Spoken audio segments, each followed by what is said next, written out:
साथियों, अभी कुछ दिन पहले ईडब्ल्यूएस पर सुप्रीम कोर्ट का फैसला आया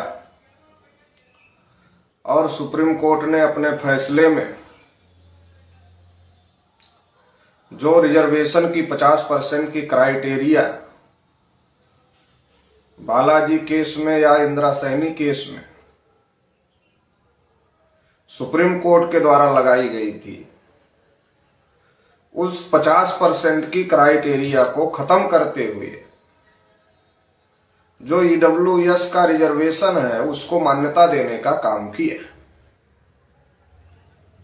वैसे संविधान में संविधान निर्माताओं ने जो आरक्षण की व्यवस्था किया है, वो आरक्षण की व्यवस्था संविधान निर्माताओं ने इकोनॉमिक आधार पर नहीं किया है,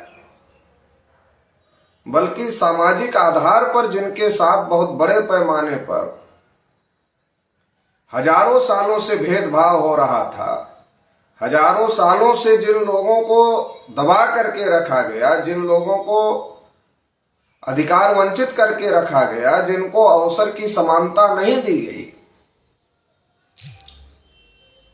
ऐसे लोगों को अवसर प्रदान करके मुख्य धारा में लाने के लिए, ऐसे लोगों का पर्याप्त प्रतिनिधित्व शासन और प्रशासन में हो, इस बात को ध्यान में रखते हुए संविधान निर्माताओं ने पिछड़े वर्गों को, एससी, एसटी, ओबीसी को रिजर्वेशन देने की व्यवस्था भारतीय संविधान में किया। लेकिन बहुत ही गलत बात यह है कि देश की आजादी के 75 साल में जिनको हजारों साल से दबा करके रखा गया, जिनको हजारों साल से अधिकार वंचित रखा गया और जिन लोगों को अवसर नहीं मिला आगे बढ़ने का, उनके अवसर को रोक करके रखा गया, ऐसे लोगों के साथ न्याय के लिए जो रिजर्वेशन की व्यवस्था संविधान में संविधान निर्माताओं के द्वारा की गई, उस रिजर्वेशन पर अभी तक ठीक प्रकार से अमल नहीं हुआ और अमल ना होने की वजह से देश में शेड्यूल कास्ट के लोगों का कोटा पूरी तरीके से रिजर्वेशन का भरा नहीं गया और बहुत बड़े पैमाने पर बैकलॉग है।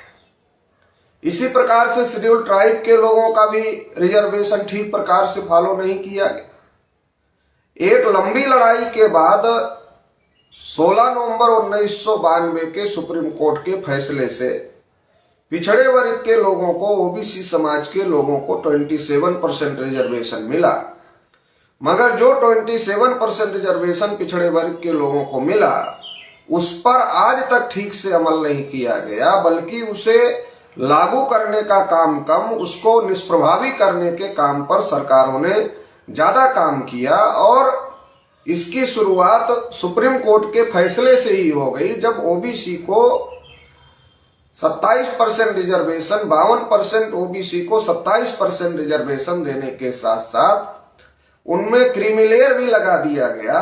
तो इसके आधार पर जो ओबीसी सक्षम थे वो अपने आप ही रिजर्वेशन से बाहर हो गए और जो सक्षम नहीं थे वो भी अपने आप बाहर हो गए, और इसकी वजह से ओबीसी के रिजर्वेशन का कोटा आज तक फुलफिल नहीं हुआ। तो एक तो बड़े पैमाने पर रिजर्वेशन को लागू करने में, जब से रिजर्वेशन की व्यवस्था बैकवर्ड क्लासेज के लिए, खासतौर से एससी, एसटी, ओबीसी के लिए संविधान में दी गई है, तब से लगातार वही लोग रिजर्वेशन को फॉलो कर, रिजर्वेशन को लागू करने वाले रहे, जिन्होंने हजारों साल से दबा करके रखा था इन लोगों को, एससी, एसटी, ओबीसी के लोगों को, जिन्होंने अवसर नहीं दिया था। उन्हीं के हाथ में इनके साथ न्याय करने के लिए इनका रिजर्वेशन इंप्लीमेंट करने की व्यवस्था आई, और इसलिए देश की आजादी के 75 साल से ज्यादा होने के बावजूद भी आज तक एससी, एसटी, ओबीसी का रिजर्वेशन का इंप्लीमेंटेशन नहीं हो पाया। अगर एससी, एसटी, ओबीसी के रिजर्वेशन का इंप्लीमेंटेशन ठीक प्रकार से हुआ होता तो कम से कम 50% भागीदारी SC ST OBC के लोगों की प्रशासन में सुनिश्चित हो गई होती, मगर ऐसा नहीं हुआ। ये आंकड़े भारत सरकार का जो कार्मिक मंत्रालय है उसके आंकड़े ये बता रहे हैं कि 79.2% मतलब लगभग 80% से ज्यादा, 80% के लगभग क्लास 1 क्लास 2 की जो सर्विसेज है उसमें ब्राह्मण और तत्सम ऊंची जाति के लोगों का कब्जा है। भोजन चाय है, बहुत टेस्टी है, इसको हमने यूज किया है, बहुत बढ़िया लगता है। जब से बहुजन प्रोडक्ट लॉन्च हुआ देश में पूरा तहलका मचा हुआ है और बहुजन प्रोडक्ट के लगभग 250 प्रोडक्ट लॉन्च हो चुके हैं। तो साथियों, मैं आपसे निवेदन करता हूं कि आप एक बार बहुजन प्रोडक्ट के सारे जो है कि चाय और बहुत सारे जो है कि फेस वॉश और साबुन तमाम प्रोडक्ट लॉन्च हो चुके हैं। मैं निवेदन करता हूं कि आप भी यूज करें। मैंने इसको यूज किया, बहुत बेस्ट है। और अभी सरकार ने जो EWS लागू किया और सुप्रीम कोर्ट ने उसको मान्यता भी दिया, और जो OBC के लिए 50% की क्राइटेरिया थी कि OBC को संख्या के अनुपात में रिजर्वेशन क्यों नहीं मिल सकता, क्योंकि सुप्रीम कोर्ट ने कहा कि 50% से ज्यादा रिजर्वेशन नहीं दिया जा सकता है, और इसके आधार पर OBC को 27% आरक्षण मिला। मंडल कमीशन को इसी आधार पर 52% मंडल कमीशन ने OBC की संख्या निकाली। 1931 की जनगणना को आधार बना करके मंडल कमीशन ने जो OBC की संख्या थी उसको 52% निकाला कि देश में जो OBC है वो 52% है। मगर जो बालाजी केस में जो 50% की क्राइटेरिया कोर्ट के द्वारा तय की गई थी, उस क्राइटेरिया को ध्यान में रखते हुए मंडल कमीशन को केवल 27% रिजर्वेशन की सिफारिश पिछड़े वर्ग के लोगों के लिए करना पड़ा, और इसके आधार पर अभी तक OBC को केवल 27% रिजर्वेशन मिल रहा था।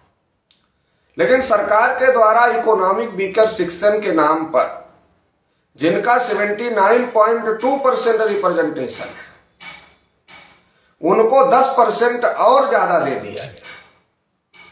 संविधान में जो आरक्षण की व्यवस्था संविधान निर्माताओं ने दिया, वो जिनका पर्याप्त प्रतिनिधित्व नहीं है उनके प्रतिनिधित्व को सुनिश्चित करने के लिए रिजर्वेशन की व्यवस्था दिया। लेकिन जिनका पर्याप्त प्रतिनिधित्व पहले से है और पर्याप्त से ज्यादा है, ओवर रिप्रेजेंटेशन जिनका है, 79.2% लगभग 80% का मतलब ओवर रिप्रेजेंटेशन जिनका है, ओवर वालों को और ओवर देने का काम सरकार के द्वारा किया गया, और सुप्रीम कोर्ट ने उसको मान्यता दिया। और संविधान निर्माताओं ने इकोनॉमिक आधार पर रिजर्वेशन की व्यवस्था नहीं किया, इसके बावजूद भी इकोनॉमिक लेवल पर रिजर्वेशन गवर्नमेंट के द्वारा दिया गया। और जो 8 लाख की क्राइटेरिया इकोनॉमिक वीकर सेक्शन के नाम पर तय की गई, वो 8 लाख की क्राइटेरिया कब देखी जाएगी? जब फॉर्म अप्लाई किया जाएगा तो उससे 1 साल पहले जो प्रीवियस ईयर है, उस प्रीवियस ईयर में क्या इनकम है उनके परिवार की, उसके आधार पर उनको EWS की मान्यता दी जाएगी।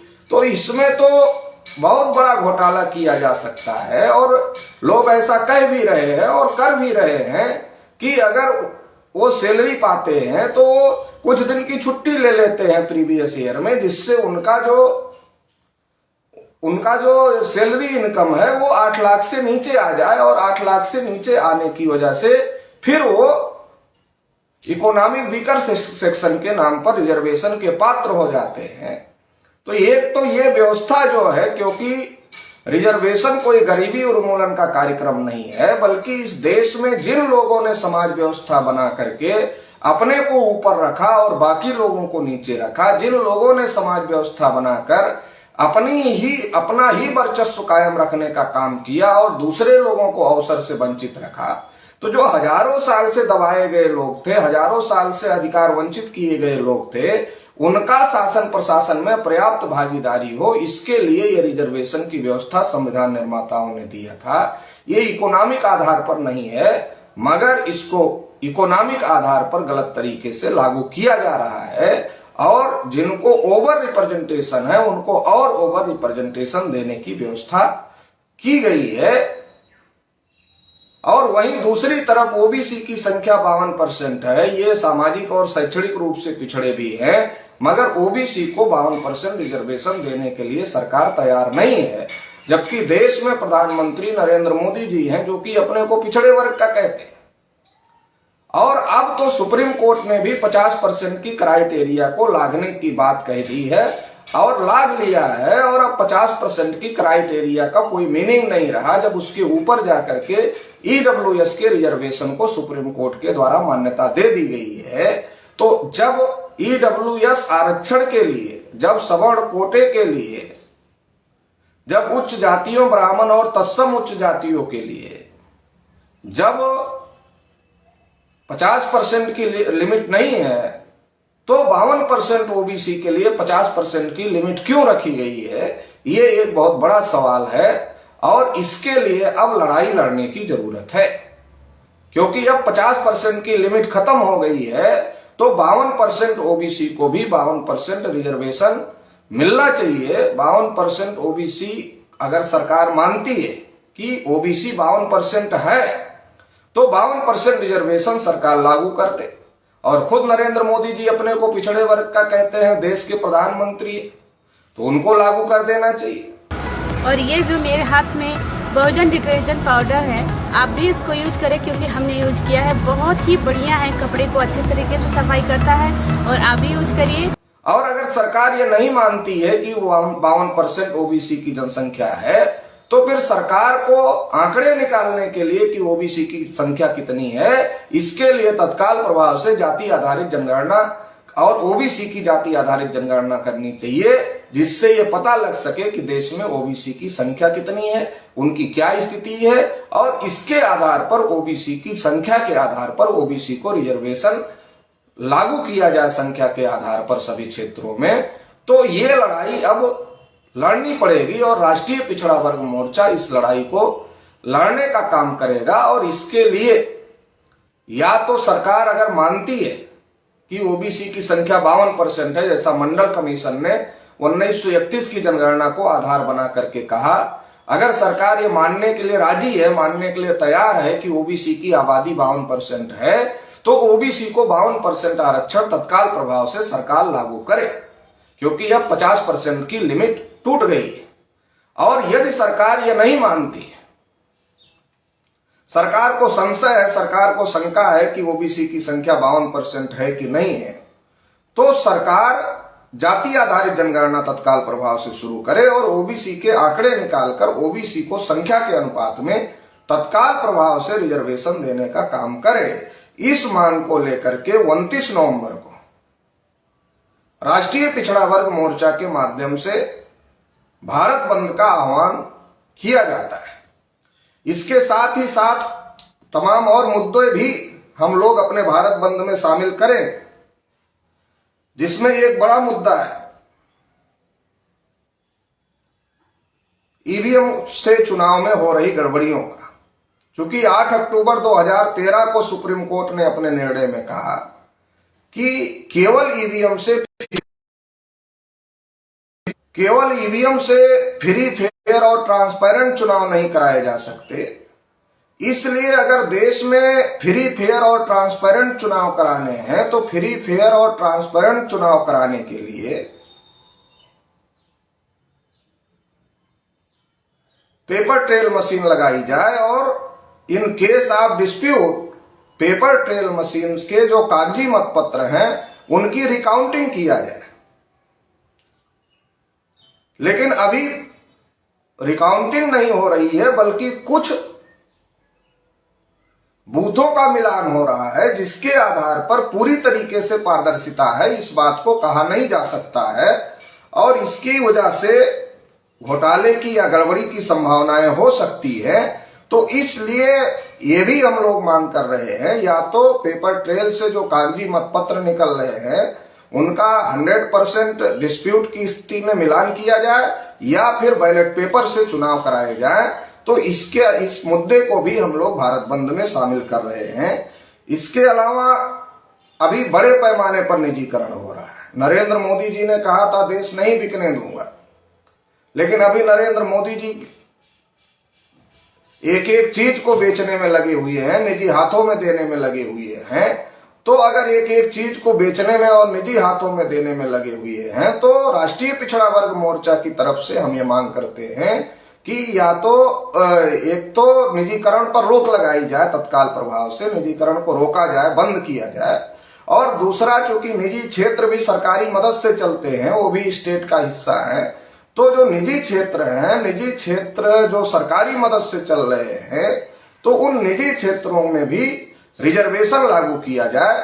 इसके लिए भी हम लोग भारत बंद कर रहे हैं, भारत बंद में इस मुद्दे को भी शामिल कर रहे हैं। इसके अलावा किसानों द्वारा लंबे समय से एमएसपी गारंटी की मांग किया जा रहा है।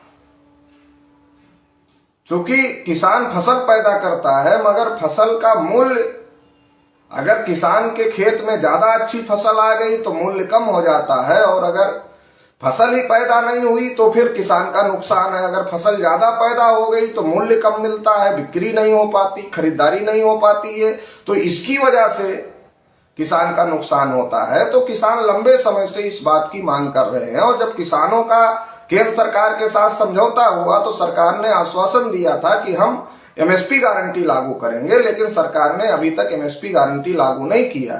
तो इसलिए एमएसपी गारंटी लागू किया जाए, इस मांग को लेकर के भी हम लोग 29 नवंबर को भारत बंद का आह्वान कर रहे हैं।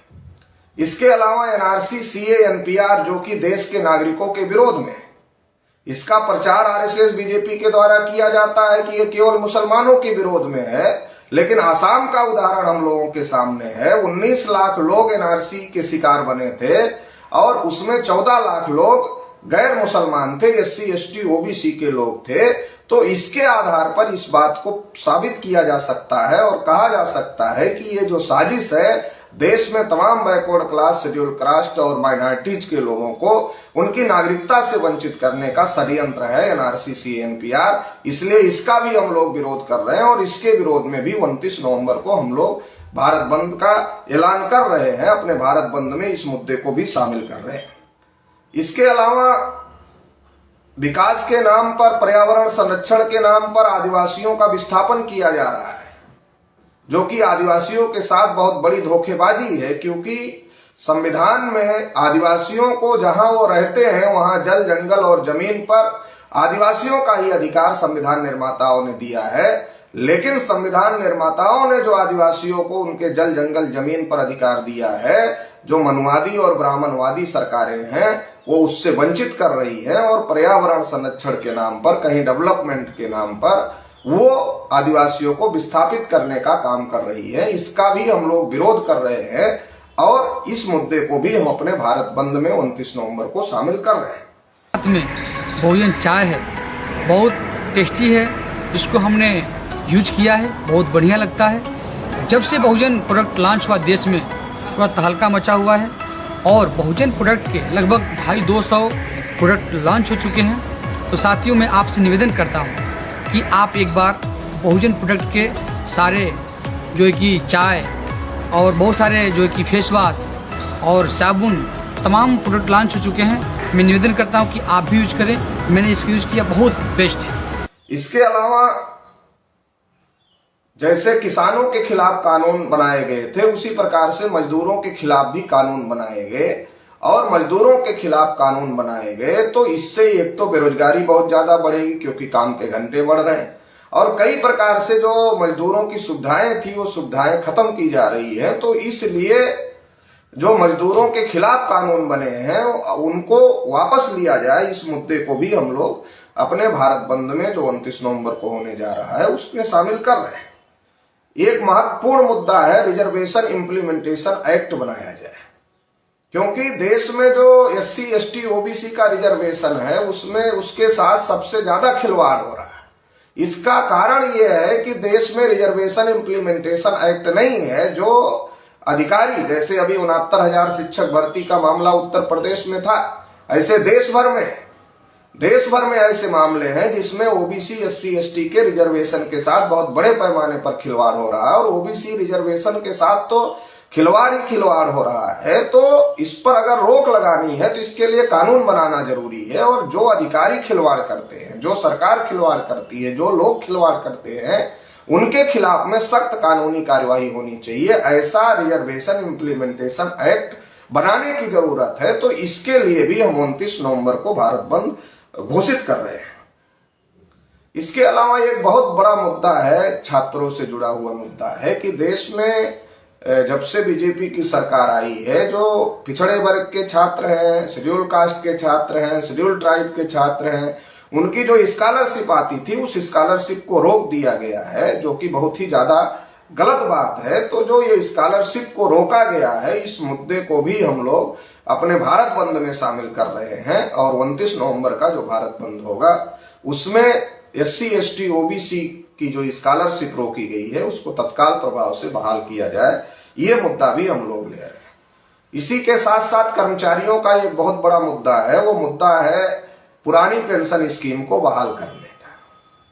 क्योंकि गवर्नमेंट ने न्यू पेंशन स्कीम के नाम पर केवल कर्मचारियों को झुंझुना पकड़ा दिया, और जो बुढ़ापे की लाठी थी, अगर इस देश में कोई MP होता है, MLA होता है, एक बार होता है, उसको जीवन भर पेंशन की व्यवस्था है, जबकि वो कुछ समय के लिए होता है। लेकिन जो कर्मचारी है वो अपनी उम्र की 60 साल तक देश की सेवा करता है, तो जो देश की सेवा अपनी उम्र की 60 साल तक करता है, तो उसको बुढ़ापे में जो सहारा है, जो बुढ़ापे की लाठी है पेंशन, वो बहुत ज्यादा जरूरी है। मगर उस पेंशन स्कीम को अटल बिहारी वाजपेयी की गवर्नमेंट में समाप्त किया गया, और तब से लेकर के आज तक वो पेंशन स्कीम को खत्म किया गया है। और NPS के नाम पर, न्यू पेंशन स्कीम के नाम पर केवल कर्मचारियों को झुंझुना पकड़ाने का काम किया गया है, जो कि कर्मचारियों के साथ अन्याय है। तो इसलिए राष्ट्रीय पिछड़ा वर्ग मोर्चा की तरफ से हम ये मांग करते हैं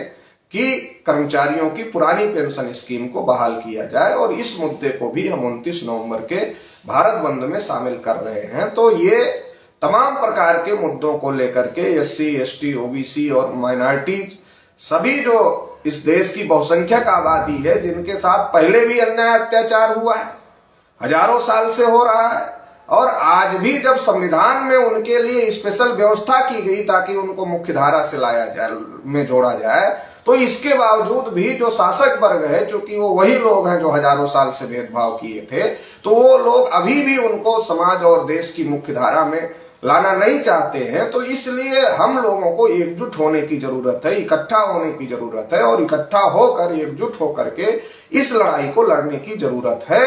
तो इसलिए ये जो तमाम प्रकार के मुद्दे हैं, इन मुद्दों को लेकर हम लोगों को लड़ाई लड़ने की जरूरत है। अभी OBC के लिए एक तो बहुत बड़ी लड़ाई ये है कि जब 50% की क्राइटेरिया EWS के लिए, मतलब जिनका प्रतिनिधित्व 79.2% लगभग 80% है, उनके लिए EWS की क्राइटेरिया नहीं है, उनको ओवर रिप्रेजेंटेशन पहले से ही है, और ओवर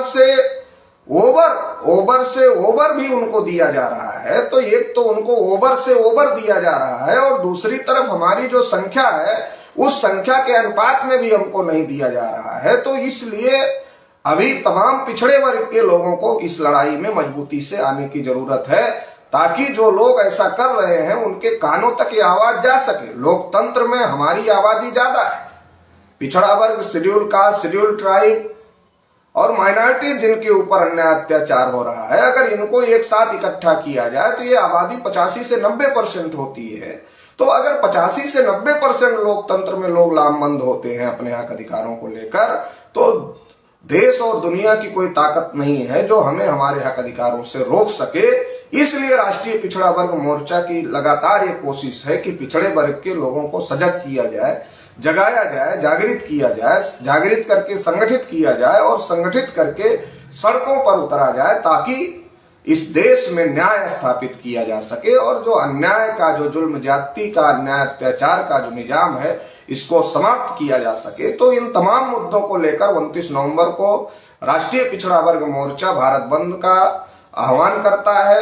और ये जो मेरे हाथ में बहुजन डिटर्जेंट पाउडर है, आप भी इसको यूज करें, क्योंकि हमने यूज किया है, बहुत ही बढ़िया है, कपड़े को अच्छे तरीके से सफाई करता है, और आप भी यूज करिए। 52% OBC को 52% आरक्षण मिलना चाहिए, इसके लिए 29 नवंबर को हम लोग भारत बंद का आह्वान कर रहे हैं।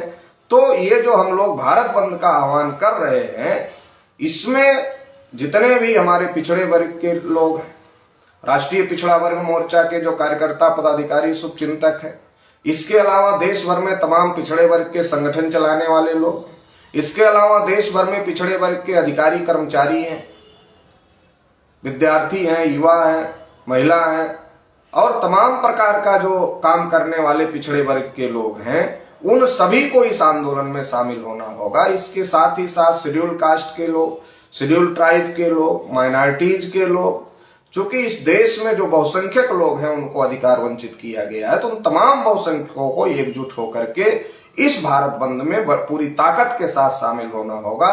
और जो भी काम हम लोग करते हैं 29 नवंबर को हम लोगों को उस काम से विरत रहना होगा। अगर हम दुकान चलाते हैं, प्रतिष्ठान चलाते हैं, बिजनेस चलाते हैं, तो हमें 29 नवंबर को लोगों को ये कहना होगा कि 29 नवंबर को हमारे अधिकार के लिए भारत बंद का आह्वान राष्ट्रीय पिछड़ा वर्ग मोर्चा की तरफ से किया गया है, इसलिए आज हम अपने काम को बंद रखेंगे। अगर हम ऑफिस जाते हैं तो 29 नवंबर को छुट्टी लेना चाहिए। अगर हमारे लोग कंपनियों में नौकरी करते हैं या मजदूरी करते हैं तो 29 नवंबर को छुट्टी लेना चाहिए। तो 29 नवंबर को बंद है तो बंद रखना चाहिए।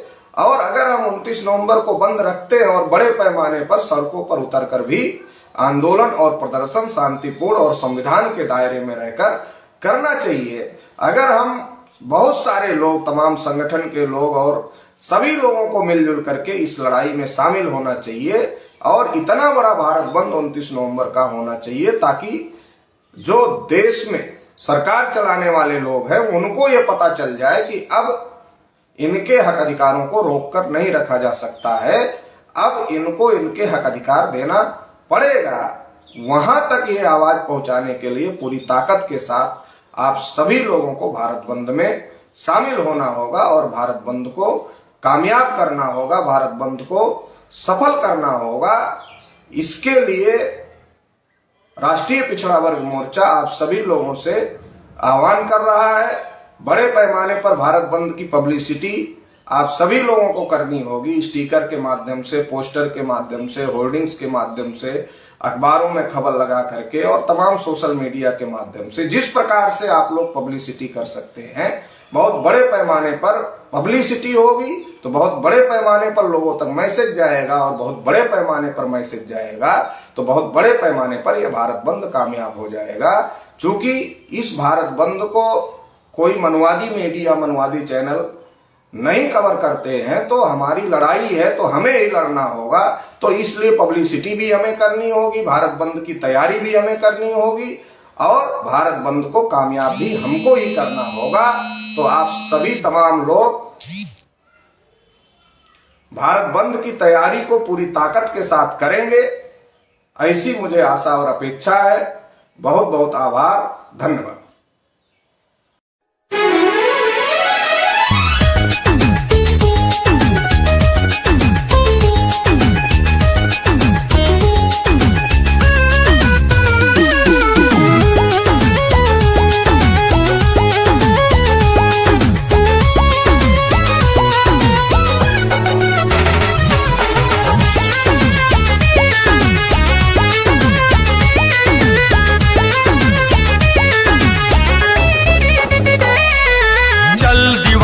चलता चल, चलता चल तू चलता चल।